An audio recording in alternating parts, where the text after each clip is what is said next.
तो चलिए दोस्तों, आज हम लोग संस्कृत क्लास 10 के चैप्टर नंबर 12 देखेंगे लोग। इसके पहले हम लोग चैप्टर 1 से लेकर 11 तक देख चुके हैं लोग। आज 12 देखते हैं लोग। इसका सब्जेक्टिव ऑब्जेक्टिव दोनों देखेंगे लोग। पहले इसका हम लोग ऑब्जेक्टिव देखते हैं लोग, फिर इसका ऑब्जेक्टिव देखेंगे लोग। तो ऑब्जेक्टिव में देखिए फर्स्ट नंबर क्या बोल रहा है, कर को कवच कुंडल विहीन करने की योजना किसकी थी। कर को कवच कुंडल से विहीन करने की योजना किसकी थी, कृष्ण की थी। अगला क्वेश्चन है 2 नंबर, दानवीर कौन था। दानवीर कौन था, ऑप्शन नंबर ए सही होगा, दानवीर कौन था। क्वेश्चन नंबर 3 देखिए क्या बोल रहा है, कर के पास भिक्षा मांगने कौन गया था। कर के पास भिक्षा मांगने कौन गया था, इंद्र गए थे। अगला क्वेश्चन है, करस्य दानवीरता पाठ के कवि कौन है। करस्य दानवीरता पाठ के कवि कौन है, भाष्य। ऑप्शन नंबर ए सही होगा। आगे देखते हैं इसका अगला ऑब्जेक्टिव 5 नंबर, करस्य दानवीरता पाठ किस ग्रंथ से संकलित है। करस्य दानवीरता पाठ किस ग्रंथ से संकलित है, तो कर भाष्य। ऑप्शन नंबर ए सही होगा। आगे क्वेश्चन है 6 नंबर, कर किसका पुत्र था। कर किसका पुत्र था, तो कुंती का। ऑप्शन नंबर ए सही होगा, कर किसका पुत्र, कुंती का। क्वेश्चन नंबर 7 देखिए क्या बोल रहा है,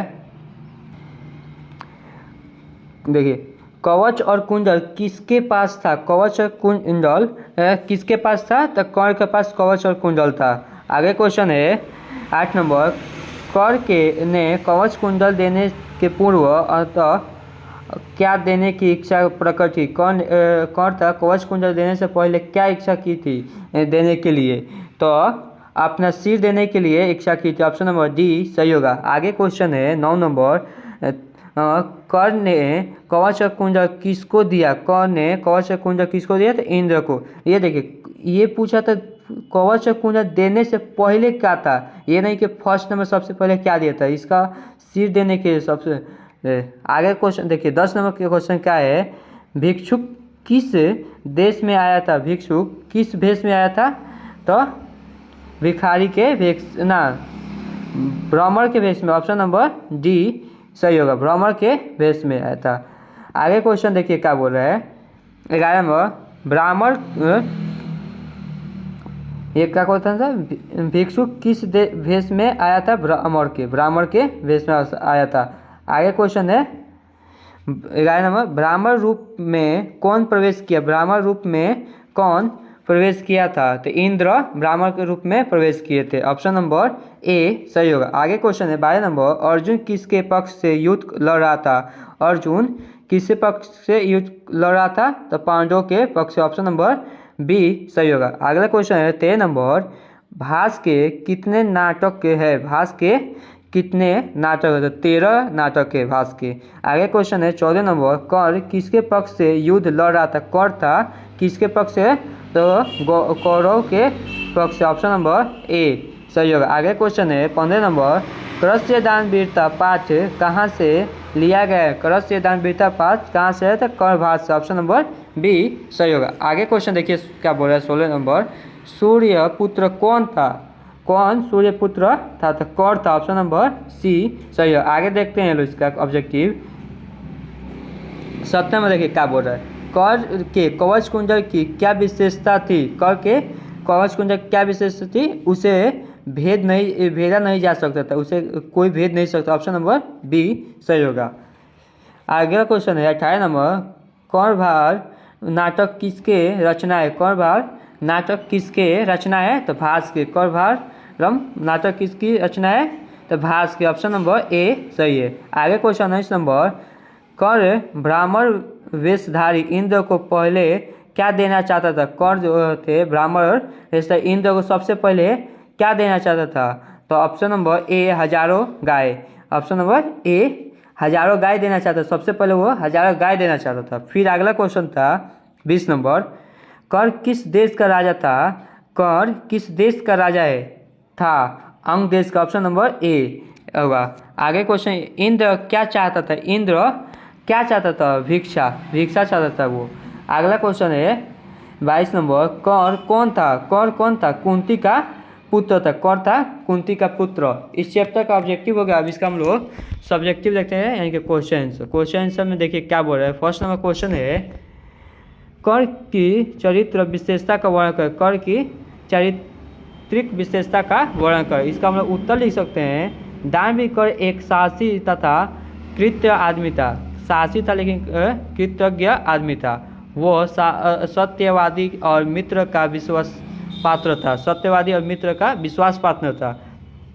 दुर्योधन द्वारा दिए गए उपकार को वह कभी नहीं भूल सकता। दुर्योधन के द्वारा दिए गए उपकार था उन पर, तो वो कभी नहीं भूल सकता। उसका कवच कुंडल अभेक था, फिर भी उसने इंद्र को दान स्वरूप में दे दिया। कवच कुंडल को अभेक था, वो कोई भी उसे नहीं भेज सकता, फिर भी वो इंद्र को दान में दे दिया था। वो दानवीर था, वो दानवीर भी था।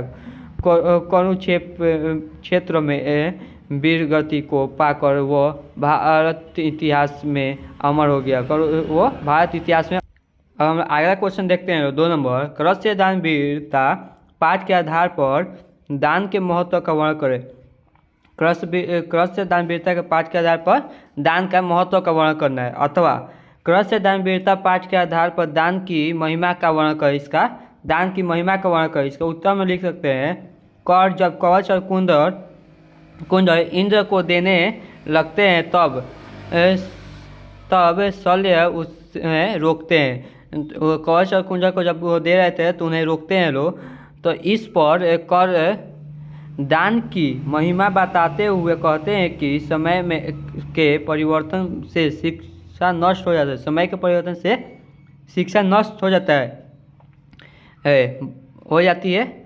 बड़े बड़े वृक्ष उखड़ जाते हैं, बड़ा बड़ा वृक्ष भी उखड़ जाता है, जलाशय सूख जाता है, परंतु दिया गया दान सदैव स्थित रहता है। लेकिन दिया गया जो दान है वो हमेशा रहता है, अर्थात दान कदापि नष्ट नहीं होता है। जो हम लोग दान देते हैं वो कभी भी नष्ट नहीं होता है। अब इसका क्वेश्चन से आगे देखते हैं। कुछ देखिए क्या बोले 3 नंबर।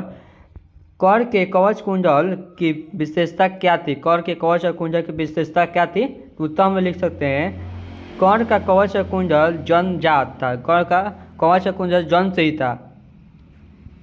जब तक उसके पास कवच और कुंडल रहता दुनिया की कोई शक्ति उसे मार नहीं सकती। जब तक कवच और कुंडल उसके पास कर के पास था तब तक दुनिया की कोई भी शक्ति उसे मार नहीं सकती थी। कवच और कुंडल उसे अपने पिता सूर्यदेव से प्राप्त होता। कवच और कुंडल किससे प्राप्त होता है, उनके पिता सूर्यदेव से प्राप्त होता, जो अभेद था, उसे कोई भेद नहीं सकता था। आगे क्वेश्चन देखते हैं लोग। क्रस्य दानवीरता पाठ के आधार पर दान की महत्ता को बताए। क्रस्य दानवीरता पाठ के आधार पर दान की महत्व को बताया, अथवा दानवीर कर ने इंद्र को दान में क्या दिया। दानवीर कर ने इंद्र को क्या दिया, इसे 3 वाक्य में उत्तर में लिख सकते हैं। दानवीर कर ने इंद्र को अपने कवच और कुंडल दान में दे दिया। कवच और कुंडल दे दिया था इंद्र को। कर्ण को ज्ञात था कि वह कवच और कुंडल उसका प्राय रक्षक है। कर्ण को भी ये ज्ञात था कि वो उसका कवच और कुंडल उसका रक्षक है, लेकिन दान स्वरूप होने के कारण उन्हें इंद्र रूपी याचक को खाली लौटने नहीं था, उसे खाली लौटने नहीं देना था। आगे अब इसका देखते हैं क्वेश्चन सर 5 नंबर देखिए क्या बोल रहा है। क्रस्य दानवीर पाठ के नाटककार कौन है। क्रस्य दानवीर के पाठ के नाटककार कौन है। कर इनका पुत्र था। कर किनका पुत्र था अथवा तथा उन्हें इंद्र को दान में क्या दे, जब वो इंद्र को क्या दान में दे, उसका हम उत्तर लिख सकते हैं। क्रस्य दानवीर पाठ के नाटककार भास है। इसका नाटककार कौन है, भास है। कर कुंती का पुत्र था। किसका पुत्र था, कुंती का। तथा उन्होंने इंद्र को दान में अपना कवच और कुंडल दिया। उन्होंने इंद्र को क्या दिया था, कवच और कुंडल दान में दे दिया था। अगला क्वेश्चन देखते हैं। कौन कौन था, कौन कौन था, उसकी क्या विशेषता थी। कौन कौन था, उसका क्या विशेषता था, हम उसका उत्तर लिख सकते हैं। कर कुंती का पुत्र था। किसका पुत्र था, कुंती का। परंतु महाभारत के युद्ध में उसने कौरव पक्ष से लड़ाई की। किसके पक्ष से, कौरव के पक्ष से। उसके शरीर पर जन्मजात कवच कुंडल था। जब तक कवच कुंडल उसके शरीर से अलग नहीं होता तब तक कर्ण की मृत्यु असंभव थी। उसके जन्मजात से ही, मतलब जन्म से ही उसके शरीर पर कवच और कुंडल था, तब तक उसके मृत्यु नहीं हो सकती जब तक उसके शरीर से कवच और कुंडल को हम लोग अलग ना कर देते। वो महादानी भी था, वो एक महादानी भी था। वो किसी को भी बिना दान दिए अपने घर से नहीं जाने देता था। अगला क्वेश्चन है 7 नंबर। इंद्र ने कर्ण से कौन सी बड़ी भिक्षा मांगी और क्यों। इंद्र ने कर्ण से कौन सी सबसे बड़ा भिक्षा मांगी और क्यों। इसका उत्तर लिख सकते हैं लोग।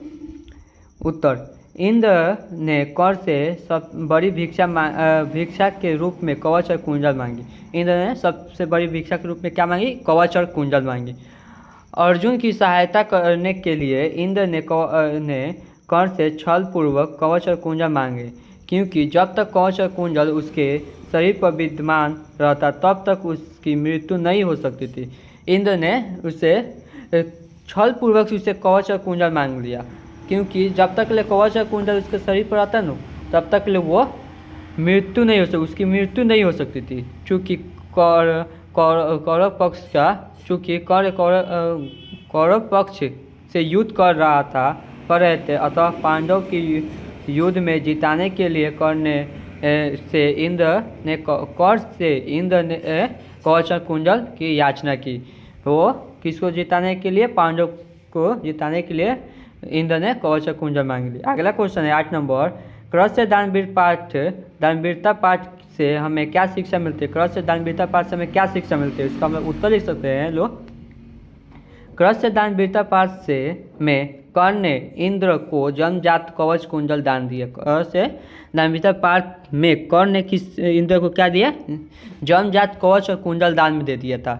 इस पाठ से हमें यह शिक्षा मिलती है कि दान ही मनुष्य का सर्वश्रेष्ठ गुण है। दान ही मनुष्य का सबसे बड़ा गुण है, क्योंकि केवल दान ही स्थित रहता है। शिक्षा समय परिवर्तन के साथ समाप्त हो जाता है, वृक्ष भी इस समय के साथ नष्ट हो जाते हैं। इतना ही नहीं, जलाशय भी सूख जाता है, सूख कर समाप्त हो जाता है। जलाशय भी सूख कर समाप्त हो जाता है, वृक्ष भी नष्ट हो जाते हैं। इसलिए कोई मोह किए बिना दान अवश्य देना चाहिए। इसलिए कोई भी बिना मोह किए हुए किसी को दान देना हमें अवश्य देना चाहिए। इस चैप्टर का क्वेश्चन आंसर हो गया और ऑब्जेक्टिव भी दोनों गया। अब इसका नेक्स्ट चैप्टर का नेक्स्ट वीडियो में लेके आएंगे, तो तब तक ले